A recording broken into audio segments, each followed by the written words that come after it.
I was able to hold my ego to just play one song. Hey, that's cool. Means I get to play.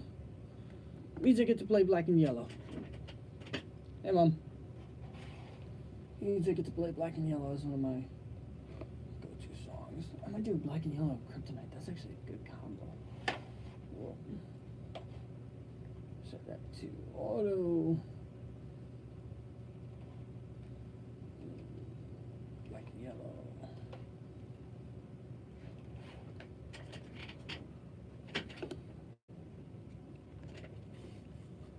4, 3, 2, 1. Let's go. Wkcv, the voice of Keystone College, is back. Welcome back, ladies and gentlemen, to what else here on, I guess you could say, a Friday afternoon, really, at 2:30 in the afternoon. Yes, ladies and gentlemen, welcome back to Sports Talks here on Wkcv. And guys, I'm excited to be back today. I really am. I'm excited to be here, no less. As simply because of the fact that a lot is going on. I mean, Harper still hasn't. Wait, what? Wait, he has? Oh, this changes my show. That's fantastic. My show has just been changed completely. I'm just kidding. Honestly, folks, y'all should have known. I already knew what my show was going to be about. As soon as it broke the news yesterday, at about 3 o'clock, actually, yeah, about 3 o'clock, because I was in class at 3:15, and then got the notification. So, yeah, about 3 o'clock, the news broke. Bryce Harper has officially signed, and I gotta give the man props. Like, I gotta give him massive props. Like, shout out to you, Bryce Harper, for turning around and signing with the Philadelphia Phillies. Now, this is good, but this is bad at the same time. Now, obviously, if you guys don't know what I'm going to go into, obviously at the start of this show, I'm obviously going to be going into what's called the League Roundup. Again, pretty much the same thing I did last week or whenever the last time I went live was. But nonetheless, pretty much going to be talking about the signing, going to be talking about the move and everything like that. And really what it's going to be like, you know, this upcoming year in terms of, you know, the Phillies, the Phillies, the entire NL East. And if the NL East is going to be, you know, the team to watch. And honestly, I'd have to say they are. Or the division to watch. Because, I mean, last year there wasn't really anything to really go off of. I mean, you know, Phillies were projected to do well. They came in third in the division. And, I mean, Nationals, again, projected to dominate the division, but the Braves came out of nowhere, won 90 games. I didn't even expect that from them. But, nonetheless, it was a good year. Great series all around. And it always produces the best of rivalries. Now, I'll go ahead and I'll get to the Phillies in a minute, but I do want to go ahead and I do want to knock out, if you guys do know, I usually go from top to bottom, obviously, in terms of the standings. So, obviously, going to start off with, what else, man? We're going to obviously be starting off with the Marlins. And Marlins are actually taking advice from me. Like, obviously, I doubt they'd listen to a guy in northeastern PA with a radio show. But, nonetheless, as they're actually listening and they're actually doing, you know, what I had suggested, and they're looking at their prospects and they're actually rebuilding. All right, they got 3 veterans on the team. There's a Neil Walker, Starlin Castro, and Martin Prado. The rotation is the rotation. Okay, that's all I'm gonna say about it. Obviously it's not the best. All right, Jose Urena, Trevor Richards, Wei Yin Chen, Dan Straley, Caleb Smith. Obviously not the top tier starters that we all know and love. Obviously, no name that's going to jump out at you, right? So, might as well just turn around and say it like this. Is Marlins, obviously, with Jeter as the owner, they're going to be rebuilding. And that's probably the biggest obvious thing we could be stating right now, is that the Marlins are going to be rebuilding. So, and I'm interested to see what's going to happen with that. I mean, obviously, they got Drew, who's Steckenrider. I hope I said his last name right. I'm going to go ahead. He's going to be closing. And then you got Jorge Follow behind the dish. Is JT Riddle over at shortstop. Austin Dean over in left field. Lewis Brinson in center. And Brian Anderson. That is the projected depth chart, I should say, Obviously, I'm pretty sure that 3-4-5, we already know what it's going to be. It's probably going to be, it's either going to be Castro 3, Walker 4, and then Prado probably 5, unless somebody like stands out and just jumps out at you. But I mean, I don't see it. In terms of the Marlins, I really do think that this is going to be interesting. It really is, because obviously, right now 2-4 in spring training. Right now, I think that Jeter is kind of just, he's kind of, how can I put it? I know last year I kind of said he was kind of like emptying out and like freshening up the room. In terms of getting rid of Stanton and Yelich and all them, and then he got rid of Justin Bour. He also got rid of Real Muto, not too long ago. So obviously gonna be, with JT Realmuto gone, with Justin Bour gone now, you don't have a power source necessarily. I mean, I guess it would have to come from Jorge Afalo. I mean, that's my guess, to be honest with you. That's my guess in terms of where the power would come from. But really, I think if you're this Marlins team, it's the same thing as always. Just look for your prospects, look out for the farm system, and honestly, just keep the rebuild going. Just keep your farm system the way it is. Honestly, I gotta give big props to big props to the Marlins to be able to, go ahead and make this happen in terms of a rebuild standpoint. Obviously, 63-98 wasn't the worst record in Major League Baseball. That distinction obviously holds out to Baltimore for last year, 47-115. Still can't get over that record. But nonetheless, I definitely do think that the Marlins are gonna be something to watch this year in terms of a rebuild. So if you're a team that, if you're a fan of rebuilding, this is the team for you. But obviously, a lot of teams aren't really gonna be that, patient and everything like that. And real quick, somebody can correct me if I'm wrong, but did Jeter say that he's gonna go ahead, or did Jeter take down that statue out in left center field? Because if he did, I'm gonna be mad about that, man. And because that thing was beautiful. If you've never seen a Marlins game, you definitely got to see that statue. It was beautiful.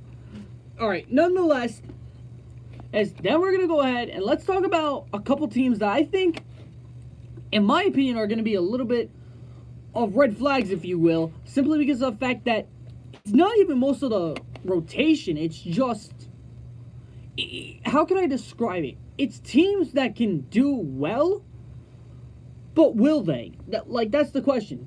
Perfect example right here, the Mets. The Mets, they always have a fantastic team on paper. Unbelievable team. Now, is Tom Frazier going to get some time over at first base? Probably. Is Jed Lowry going to get some time over at third base? Probably. How about Ahmed Rosario? Absolutely. Going to get some time over at shortstop. Cano. Just acquired him. Brandon Nimmo, Juan Lagares, Michael Favordo. Cespedes is probably going to get tossed in there somewhere. But nonetheless, the Mets have made their impact. Pretty much in a sense, they're New York's lower value market, in a sense. Pretty much if somebody wants to go to the Yankees, but the Yankees don't want to sign them, they'll go to the Mets, simply because of the fact that like I said, it's the Yankees' younger brother and evil twin, in a sense. Not really evil. Well, I mean, I don't want to say evil twins, simply because of the fact that, we expect so much from the Mets, and then they turn around and bust out with a fantastic roster. They bust out a 77-85 season. Come on, man. What do you want me to expect? But honestly, with the Mets, I think you're expecting a lot this year. And I mean royally. I mean, you got DeGrom, Syndergaard, Wheeler, Vargas, Matz. I think your weakest starter in that rotation is Jason Vargas. And then you got Jarius Familia, Seth Lugo, Justin Wilson, Robert Gelsman, and Paul Sewald, as some of your relievers. And Edwin Diaz is your closer. Think of this. I want you to think of this as three-man, or I want to call it a three-headed bullpen, and a three-headed monster, if you will, for the 7th, 8th, and 9th. Justin Wilson will most likely be your seventh man setup. Jarius Familia, who's been your closer for God knows how long, is now going to be your 8th man and setup. And then Edwin Diaz, who who was on pace, in my opinion, last year to absolutely shatter Francisco Rodriguez's save record. I think he had like 56, if I'm correct. 56 saves, which is unbelievable for a closer. And especially on the Marlins. 57 saves. And honestly, you look at the Mariners, they won 89 games. So 90% of the games, that they brought Diaz in to close, he got the save. Now, this has been the problem with the Mets. It's the lineup. It's not even that it's a bad lineup. It's that a lot of teams turn around, and I guess you could make the argument for, some of the teams that they play and everything like that, but that should be no excuse. Okay, this Mets team is very good. All right, Wilson Ramos behind the dish. Dominic Smith, like I said, over at first base. It might be Todd Frazier. Might be. Cano, Lowry, Rosario, Conforto, Lagares, Nimmo. It is the perfect way. I think you're probably worst. I think your worst asset to probably be hitting with would probably, I'm going to say Brandon Nimmo, but he's a pretty good threat himself. And, you also got Cespedes, who's obviously going to be starting somewhere. Unless Cespedes is injured, because they have him listed as the third in this depth chart. All right, but nonetheless, I really think that this Mets team can show what's actually going to be this year. Apparently he had surgery on both of his heels last summer.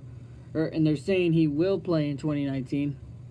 Cespedes thinks he will, so that's why he's not in the lineup. But think when Cespedes comes back. Think of that. But nonetheless, I think this Mets team definitely has high expectations in terms of the entire team and definitely in terms of the season. However, I don't know what to tell you and what to expect, really. So it's going to be interesting to see. Now, let's talk about the team that's the same thing as the Mets. High expectations, but we don't know what's going to come. Now, the team is set. What happens in terms of the closing role kind of spoiled it beyond me. This is my thought process. If you don't know who I'm talking about, folks, I'm talking about the Phillies. Okay? Hey, now this is where a lot of people turn around and they pay attention because this show is obviously in Northeastern PA. A lot of people are Philly fans, Pirate fans, Yankee fans. You get the picture. Now, I don't know what to tell you. The lineup is there. The rotation, in a sense, is there. Okay? Your 1-2 pitchers should be no issue. Aaron Nola and Jake Arrieta should be no issue with that 1-2 punch. No issue. Vince Velasquez, again, same thing. Nick Pivetta, Zach Eflin. This team is going to be projected. Okay, now, besides Nola and Arrieta, this team is going to be projected to score a lot of runs and be able to back up their starting pitchers if they give up a 3 spot in the first inning. They're going to be projected to score a lot of runs simply because of the firepower. And what do I mean by firepower? JT Realmuto, as I stated earlier, got traded from the Marlins. Rhys Hoskins, Cesar Hernandez, as Maikel Franco, Gene Segura, Andrew McCutchen just signed. Same thing with Segura, or he got traded. One of the two. Abdul Herrera, Bryce Harper, who just signed yesterday. This team is going to be projected to do very well. Okay, simply because of the fact of all the moves that they made. Okay, we were talking about it yesterday in class as to what would happen with that Phillies offense because I know Hoskins played left field last year as well for them. But this is what's going to happen. It's actually quite simple. Hoskins is going to slide over to first base, and the outfield is going to be simple. It's going to be McCutchen, Herrera, Harper, which is going to be very interesting. Hey, this team has power from top to bottom. And in terms of the bullpen, it's a good bullpen. I mean, don't get me wrong. You got Sir Anthony Dominguez, it's Tommy Hunter, Juan Nicasio, Pat Neshek, whose stuff is absolutely filthy. If you have not seen Pat Neshek throw in a game, you need to. And then Hector Neres, and they have David Robertson slotted as the closer. However, the Phillies have been linked to Craig Kimbrell. Okay? They have been linked to Craig Kimbrell, and I would not be surprised if Kimbrell does sign with the Phillies. Okay? I would not be surprised one bit if that happens. However, if it doesn't, oh well. If it does, okay. Okay? You know what I'm saying? And so it can easily be a Robertson in 8th inning or 7th inning setup with Sir Anthony Dominguez as setting up the 8th, and then, Kimbrel coming in for the 9th. They could easily do that. They really could. But Kimbrel's agent apparently said that Kimbrel's willing to sit out. However, I think that Kimbrel, if he can win a championship, I'm pretty sure he's going to go to a team that's going to win him a championship. But nonetheless, I really do think about this Phillies team. I really think it's going to be something special. I really do. Just the thing is, it's the same thing with the Mets. Can they click? Because it was similar to last year. They made all these moves. They picked up Bautista. They picked up Justin Bour. They picked up all these names. Everybody was projecting them to do so well. And then they go 80-82 and miss out on the playoffs by 10 games. They didn't even beat the Nats. Alright? Give or take. The Nets did have a ton of firepower, but still, that's beside the point. Anyway, the point that I'm getting at is this. The Phillies have all the talent in the world right now. They do. The question is, what are you going to do with that talent? I want to see what happens with Bryce Harper, McCutchen. I want to see what this lineup looks like. Because personally, I don't know how you would want to pitch to this lineup unless you had a very solid rotation. And I mean, I don't know who has that kind of a rotation. But then again, you look back at it. The next team up. Phillies, like I said, I am projecting them to do very well. I'm expecting them to make the playoffs. Now, this is what I'm talking about. And I give Bryce Harper props for signing. I really do. 13-year deal. No trade clause, no player opt-out. Average salary is going to be about $25 million. Honestly, this is what I'm going to say. Props to Bryce Harper. He's got a signing bonus of apparently $20 million. Also, yeah, he's going to be making about $25 million per year, which is intimidating. Nonetheless. Anyway, back to what I was saying. I really think this is what I'm thinking right now for Harper. I gotta give him props simply because of the fact that if you guys don't know the MLB schedule, he literally has, I believe it's a home series. I forget who it's against, and then literally a week after. Not even. Or after that series, he has a 2-game series against Philadelphia. Are you kidding me? And if the rotation is what I think it is for the Nationals, it's not going to be the best starters going at it. Absolutely not. However, it's going to be very interesting to see simply because of the fact that the Nationals have probably, in my opinion, one of the best starting rotations in all of baseball. You have Patrick Corbin, you got Max Scherzer, Steven Strasburg, Anibal Sanchez, and Joe Ross.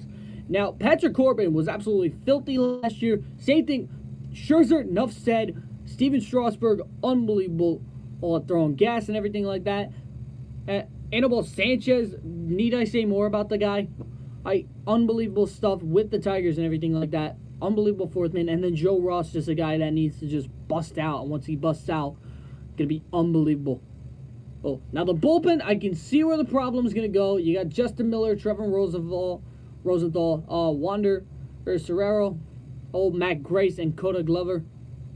And then you got Doolittle out of the bullpen and closing everything down. And the lineup isn't the greatest, but it's opposite of the Phillies. Is where the rotation can hold it down and afford these 2-0 games, these 1-0 games, all this stuff. They can afford it, but they also are going to need backup. Now, the lineup not the lineup, but just the rotation and the depth chart in general is just looking completely different without Bryce Harper. It really is. I mean, you got Kurt Suzuki behind the dish. You got Brian Dozier over at second, Zimmerman at first. There's Matt Adams backing him up. Up Anthony Rendon over at third base, Trey Turner, shortstop, Juan Soto, left field, Victor Robles, center field, Adam Eaton, right field. Now, this is going to be interesting. And because obviously you're going to have Matt Adams coming off the bench and everything like that. So you're going to have some power off the bench. And it's against right-handed pitchers, potentially left-handed pitchers. There's the same thing with Howie Kendrick. Obviously, I believe Kendrick is a switch hitter. And you also got Michael Taylor and all that. Had to come off the bench as well in terms of speed. So this team is not the worst. Okay, by far it is not the worst. The question is, how is that bullpen going to hold up? Because personally, I don't trust anybody besides Rosenthal and Miller. I do trust Doolittle. I trust Grace with the slightest of hand. I really do. Ooh, and really, I don't know what I can expect other than, we're all expecting so much out of the Nationals because they've always been a contender. Like, that's the thing. Like, they've always been a contender. And the thing is with the Nationals, well, obviously, we all know who's going to be the starter for opening day. It's probably going to be Scherzer, all right? That's the obvious thing. So it's going to be Scherzer against DeGrom.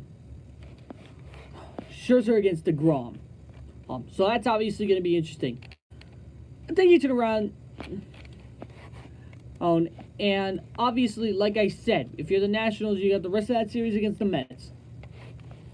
Then you got the series with Bryce Harper and the Phillies. And if I'm right, the rotation for the Phillies, if I'm right, it's going to be their 4 and 5 starters, which again is going to be extremely interesting to see in terms of that. So it'd be Nick Pivetta and Zach Eflin. And so honestly,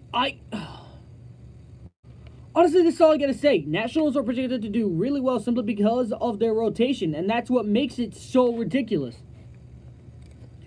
For them is because they signed great pitching. They really do. Ooh, they signed some big name free agents, but the question is, are they gonna do much? Honestly, it's gonna be interesting. I want to see what happens within the first couple of weeks. And I want to see what happens during that Bryce Harper series, because for me, I feel like that Bryce Harper series is really gonna determine. And simply because of the fact that I think that Bryce Harper series will do wonders for this Philly team. So, nonetheless, yes. All right. Now, let's go ahead and let's talk about the team that, in my opinion, shocked everybody. All right? Doesn't have the best rotation, and that's obvious. Okay? The rotation, not the greatest. Mike Fulton. Oh, I'm going to butcher this name. Mike Fulton. Inuits, I'm sorry if I mispronounced the name. Sean Newcomb, Kevin Gausman, Julio Teheran, Tuki Toussaint. I probably just butchered our rotation's name. Then you got AJ Minter. Then the bullpen is AJ Minter, Chad as Sobakata, Johnny Venters. There's Jesse Biddle, Sam Freeman, and then you got is Vizcaino, who I think was absolutely unbelievable last year for the Braves. And then the lineup again is very good. Now, a little bit of controversy at the catcher position because you got Tyler Flowers and Brian McCann.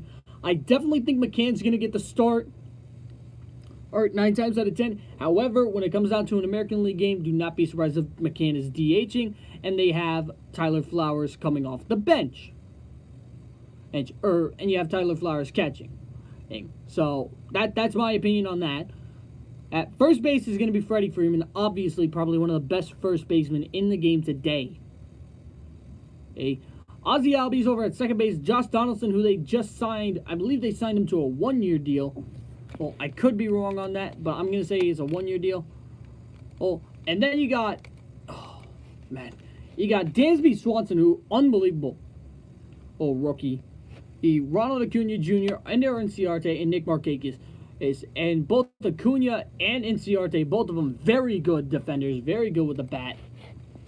And this Braves team is one of the probably best, I want to say, one of the best as young teams out there. Because, I mean, it's not a mix of bad contracts or anything like that. Like, if if that's everybody's question, it's not. It's not a mix of bad contracts. Actually, you also got Darren O'Day. I forgot to mention that. So my fault on that. But nonetheless, I mean, you got Donaldson, who's making what's called 23 mil for you. I'm pretty sure it's a 1-year deal. For him. So 1 year, 23 mil. Pretty sure the Braves are gonna try and lock him up as well. Probably try and get him for the trade extension deadline. That's just me. And then you also got, I forgot to mention, you also got Johnny Ventures and company as well. But I guess the real question is, like, what do you do if you're Atlanta, because you just made the playoffs when you were projected to be rebuilding. So what happens now? Like, that's the question. What happens now that you broke the rebuilding stage and you made the playoffs? Awesome. And now you have the Nationals who stacked up on pitching, the Phillies and Mets who stacked up, or the Mets who stacked up on bullpen and hitting, and the Phillies who just stacked up in general. So what do? Do you lower your standards a little bit? It's say, okay, if we make a wild card game, the rebuild is still off, we're still a good team. Or do you turn around and say, okay, listen, we won the division by 8 games last year. And we beat the Nationals, who had Harper. Give or take, every team is looking different this year. Give or take. And they're starting off the spring training 3-3. The question is, was last year a fluke? Or was last year something that we can go off of? Now, I know I've been bringing up the first week of scheduling and everything like that for everybody. However, something you got to pay attention to in a sense, because it tells you who's going to be, what it's going to be like. So, it's obviously going to be the first 3 games, or the first series for the for the Braves is going to be against the Phillies. So, that's going to be their first challenge. Then it goes a little bit tougher. Then you go to the NL Central and you got the Cubs. In a sense, on a rematch, I believe. And then you go ahead and you look at Miami and Colorado. New York, Arizona, and then Cleveland. So obviously not a good beginning to the season. And obviously probably the weakest opponent right there, probably Miami, that you're going to have to face in a weekend series. However, it doesn't get easier after that, like I said, because then you got Colorado, New York, Arizona, and Cleveland. And if you guys don't know, pretty much this year, it's it's NL East and AL Central, I believe. I believe it's NL Central and AL East, or not AL East, AL West, I believe. Even in terms of the interleague play, I'm kind of just trying to give you guys the interleague play matchup. Yeah, it's Okay, so this is what it is. It's AL Central and NL East, NL Central and AL West, and then AL East and NL West. Does that make sense? If it does, great. If it doesn't, I don't know. It's tough. Why did Houston have to come to the? Actually, I kind of like it. Ooh, the Cubs open with Texas. That's gonna be good. It would glitch Joey Gallo. Nonetheless, but no, not talking about the AL West real quick. Not talking about the AL West or AL Central, but nonetheless, it definitely doesn't get easy for the Braves in terms of the schedule. It definitely doesn't get easy with the fact that Donaldson only has a 1-year contract. Obviously, yes, he can be signed to an extension. Obviously, we know that. And obviously, if the Braves start tanking, they can trade Donaldson. He doesn't have a no trade clause, which is a good thing. And because obviously you sign the guy to a 1-year deal, and then it's like, all right, things aren't working out, so you trade him away. And then the question would be, who do you trade him to? Well, obviously a contender, but that's beside the point. But nonetheless, it's going to be interesting to see, because I definitely think that, Atlanta's going to re-sign. I definitely do think that Atlanta's going to re-sign Josh Donaldson. So, but hey, that's my opinion. So, all right, guys. So I'm going to go ahead and just kind of give you like my thoughts on like what's going to happen this season, and kind of just, I guess you could say I could give you where I think the standings are going to be. So, all right. So I think obviously the Marlins are going to come in last. That's my thought. I think the Nationals, however, I think for the rest of it, I think it's very close in terms of the division and in terms of the records. I think the Mets definitely. I'm sorry, Met fans. I gotta go ahead and I gotta give you the fourth seed simply because of the fact, or not the fourth, yeah, the fourth seed simply because of the fact that the Mets again. It's the same thing as always. The Mets always make good moves, but I mean, I just don't see it. I mean, I don't think Atlanta is going to go ahead and slip down from going to first to fourth. I really don't think that's going to happen. And then again, I mean, it didn't even happen for the Twins, who just lost 100 games. It was 2 years ago. Oh, and then they dropped to, again, below 500. So, I mean, I don't think that's going to be the case for Atlanta, who, if you look in any other division, they're out. Oh, I mean, oh, man. I got to go ahead. I got to go with the Mets. I got to put the Mets at the coming in fourth. And then I probably have to say, I got to go with the Nationals going third, but I won't count them out for missing a, what's it called? I won't count them out for missing a playoff spot. Because, I mean, they were 82 and 80. Obviously not that good, but, I mean, the rotation you can't deny. Phillies, if they stay healthy, I think they can definitely be the one seed, and the same thing with the Braves, but the question is going to be who of those teams makes it. I think the Phillies are going to be the one seed, and I think the Braves definitely make it in as a wild card, because like, if we know Atlanta's mindset, they are not going to want to take this easy, so that's how I'm going to go with that. I'm going to go with the Phillies 1, Braves 2.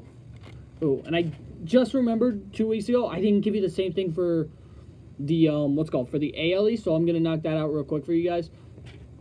Alright, so real quick, Baltimore obviously I think comes in last. I'm gonna say Toronto stays at the 4th seed. Like the bottom two stay the same. Baltimore and Toronto, whatever order they finish in is whatever order they finish in. And then I gotta go with Tampa, and I'm gonna say they just missed the playoffs.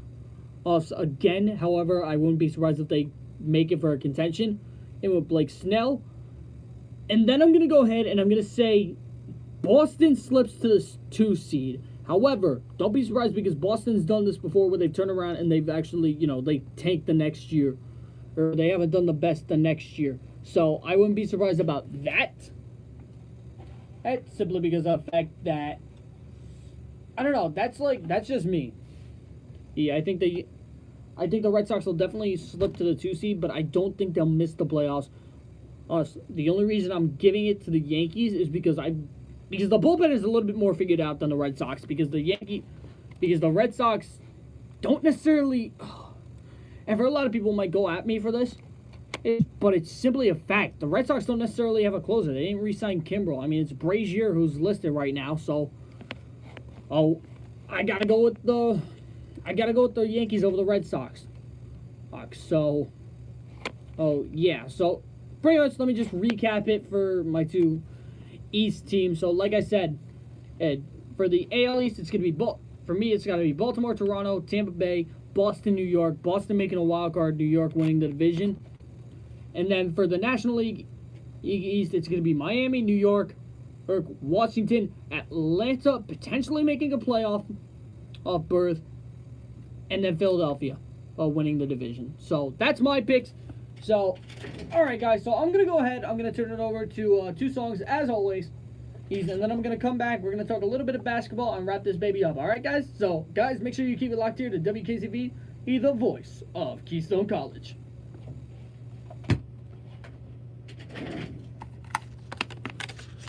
Whoops. What's up, guys? What's up, guys? Man, everybody was showing up and now everybody leaves. Okay. Oh, shit. Oh, Ricky, what's up, baby? What's up, guys? What's up? What's up? What's up? What's up? What's up? What's up? Well, yeah, I don't know, man. I'm losing it.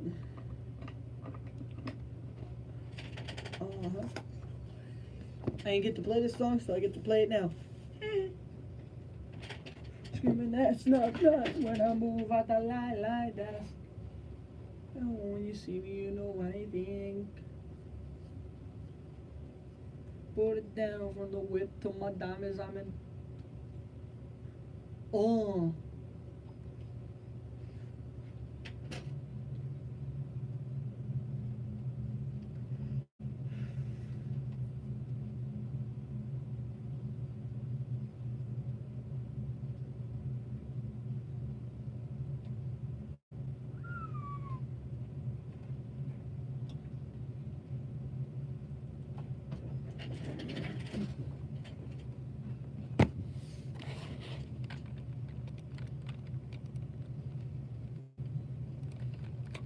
Push to start.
Santuli, how you doing, babe?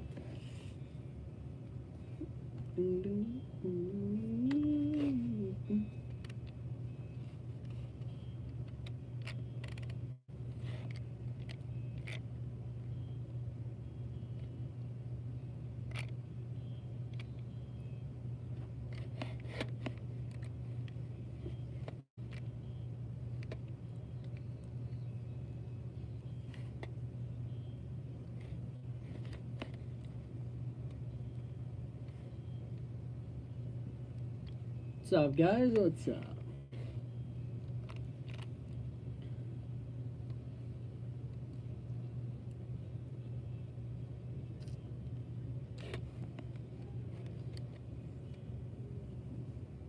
The moon.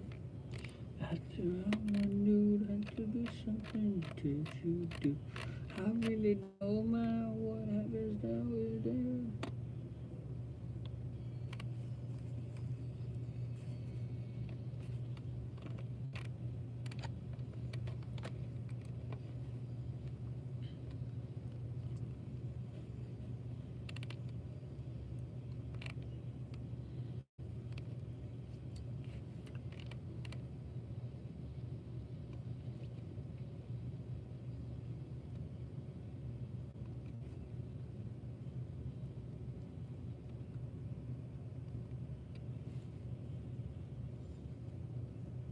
Call me weak, but see your secrets I will keep. Took for granted all the times I never let you down. You stumble in and bumped your head. If not for me, then you'd be dead. I picked you up, put you back on solid ground.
All right. Wkcv, the voice of Keystone College, is back, ladies and gentlemen. Welcome back, guys, to What Else here again on this lovely Friday evening, or Friday afternoon, whatever you want to call it. Friday evening, Friday night, whatever.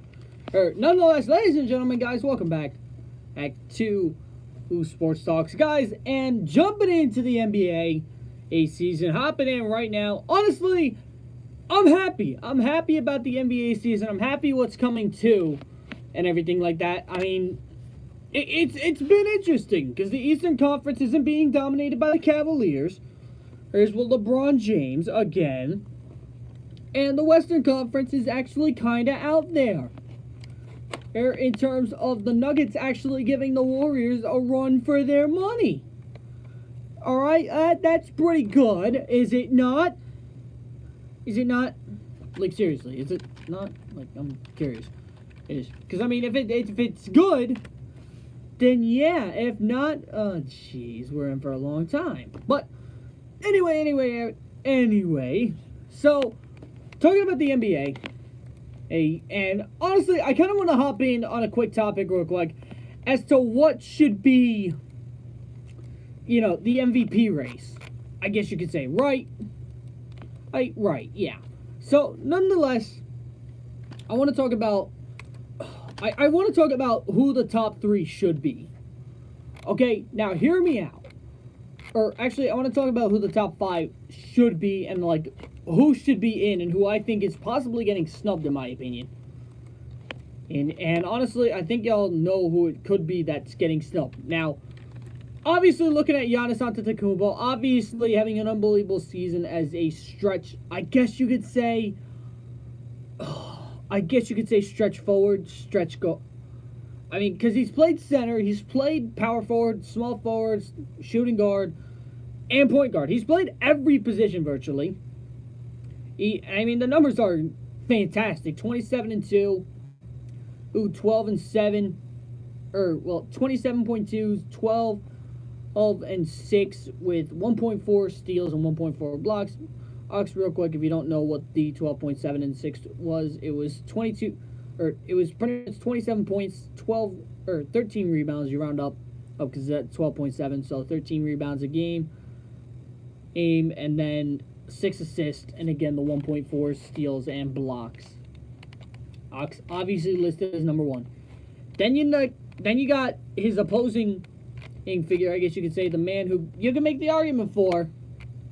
or as the number 2, who in the MVP race in James Harden with 36-7, with 36, what's called 8 and almost 6 rebounds, or 6.5, have 7 rebounds, something like that. So honestly, Harden doing well. Harden doing well after last season. He's not too.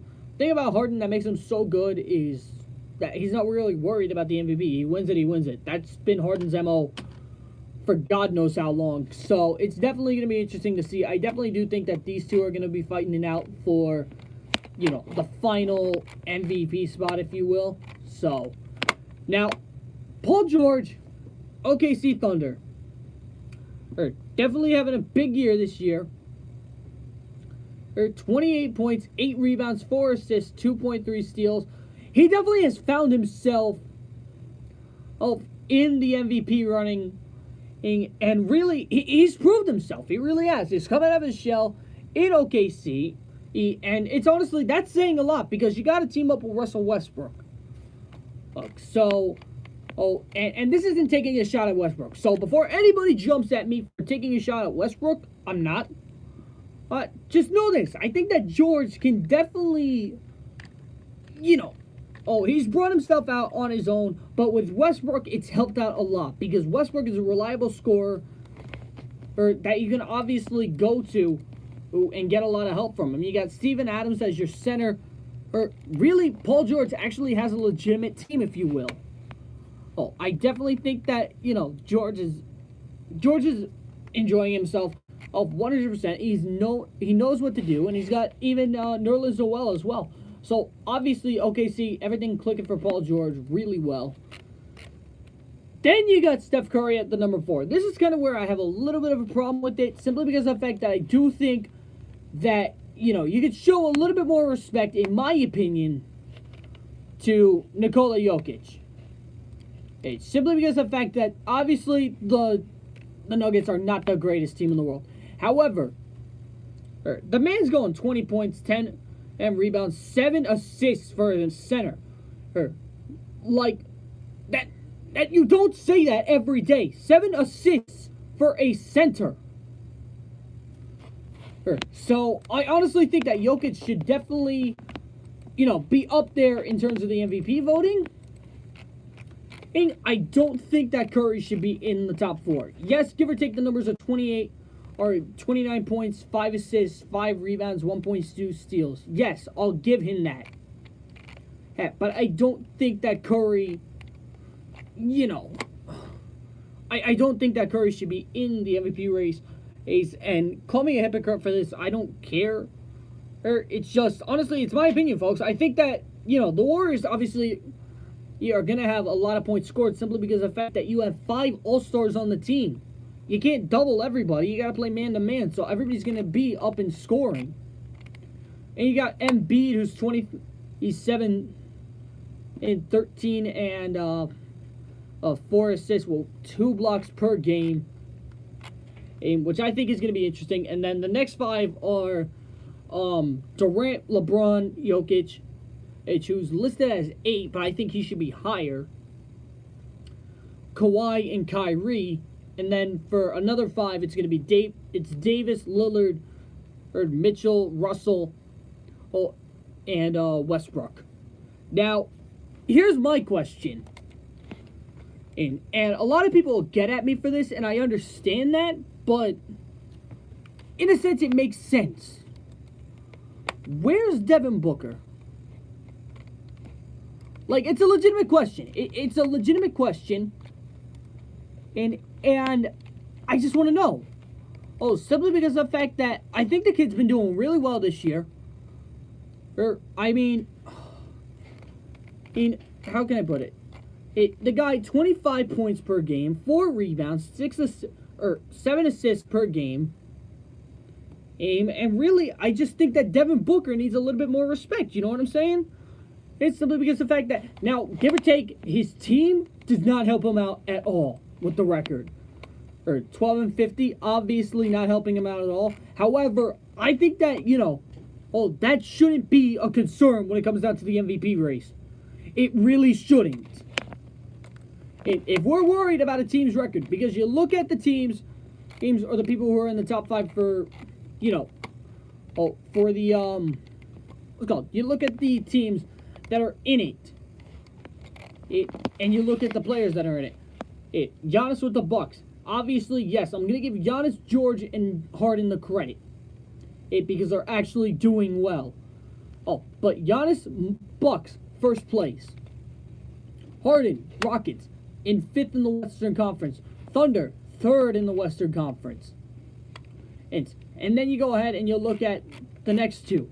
Curry, 4th. All right, Curry has been, I'll give it to Curry, he's been one of the best shooters in the NBA. However, the only reason he gets recognition for the MVP most times is simply because of the fact that the Warriors are the 1 seed. Now, a lot of people are going to go ahead, they're going to go at me and say, oh, but he busts himself every day. I get that. I understand that. However, the Warriors have been known for this. The Warriors have been known for super teams and everything like that. All right, the reason the stats are so high for most of the Warriors is because you don't know who to double team. Okay? You can't just turn around and say, okay, we're going to go ahead and we're going to leave Steph Curry open on the 3-point line because we got to double team Durant because our defenders aren't the best. It's the same thing with Cousins and Draymond. All right? That starting 5 is a starting 5 that you can't mess with. I'm sorry to say, but you can't. And then Embiid, the Sixers are the 4 seed right now. Oh, and I get it. Trust the process and everything. But look at the other teams. I mean, LeBron is probably the only guy who is out of the playoffs. But then again, look at the name. LeBron James. Give or take, yes, LeBron is probably one of the greatest players in NBA history. Okay? He probably is. But here's the thing. LeBron missed about 3 weeks with an injury. Okay? Yes, he's averaging 27 and 9 and 8. I rounded up. All right? He's averaging those numbers. Yes, that's fantastic. That's LeBron stuff. It's what we expect. Heck, however, he's not in the top 4 or for MVP voting. Simply because of the fact that he missed time, but yet he's still in the top 10. Like if you're going to do that to LeBron, then at least look at the Phoenix Suns. Look at Devin Booker. Look at how he plays. The man is unbelievable. If you have not seen Devin Booker play, hey, trust me, it is something to watch. The kid can score. I think that Booker is probably one of the most underrated players in the NBA. I definitely think that he should have made the All-Star game this year. Yes, he was a Yes, he was in fact a 3-point contestant. However, he didn't make the game. All right, did he make the game? Absolutely not. All right, did he make an All-NBA first team? Or All-NBA second team? I don't think so. Last year, did he make an All-NBA third team? I don't think so. Oh, because the Suns are not the greatest team. Now, could it be different if we're looking at I don't know, say we're looking at a different team. Say we're looking at, Devin Booker on, throw him on, throw him in Utah. Throw him in Utah. Say we throw him in Utah. Say we even throw him in the Eastern Conference. Say we throw him, what team could use a shooting guard? Say we throw him with the Sixers. Sixers are doing great. Hey, all right, say we toss them with the Sixers, right? Say we toss them there. What's that going to do? Is that going to get him recognition? The kid can shoot. Like, that's not even the issue. So, I don't know, man. I don't know. I just don't know with this. I really don't. I don't know with, the MVP voting and everything like that. Like, right now, it's not really a concern because, the top 3 are what they should be right now. Out with George, with George, Harden, and Giannis. So, but that's just me. So, Alright, guys, so pretty much to wrap it up, I'm going to do what I usually do with you guys, and pretty much I'm just going to go ahead and, also when I always list off the NBA standings, pretty much going to go ahead, just going to go over the standings and everything like that. So, it's Milwaukee. So, right now, kicking off the Eastern Conference as always, it's Milwaukee, Toronto, Indiana, Philadelphia, Boston, Brooklyn, Detroit, Orlando, Charlotte, Miami, Washington, in Atlanta, Chicago, Cleveland, in New York. And then the Western Conference, it's Golden State, Denver, Oklahoma City, Portland, Houston, Utah, San Antonio, LA, Sacramento, the Lakers, and yes, the 8th seed is the Clippers. There's Minnesota, Dallas, it's New Orleans, Memphis, and Phoenix. So that's pretty much your standings, guys.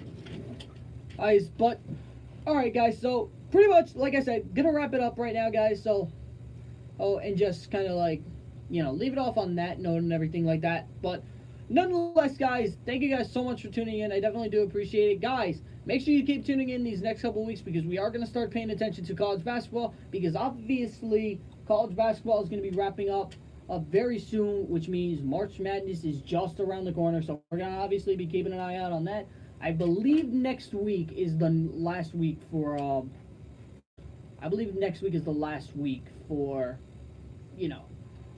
for all that fun stuff. So, nonetheless, guys, I want to thank you guys so much for listening. Definitely want to thank you guys so much for tuning in. Guys, as always, I do appreciate it, guys. Make sure you guys keep it locked here to Wkcv. We're going to be keep rolling the music all weekend long. But nonetheless, guys, as I said, thank you guys so much for listening. I definitely do appreciate it, and I will talk to you guys next week. Later, guys.